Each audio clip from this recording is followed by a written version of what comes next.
daughter of former President Rodrigo Duterte. My family and I would like to express our heartfelt gratitude for the unwavering support and solidarity you have shown during this dark time. You have never failed to remind us, time and again, of the pride we carry as Navajo.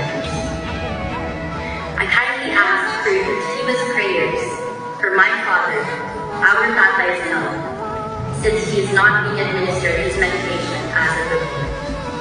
As all of you have seen, he was forcibly taken and sent to the Hague to face trial before the ICC. What kind of government do we have where it does not protect its own citizens, let alone its sovereignty?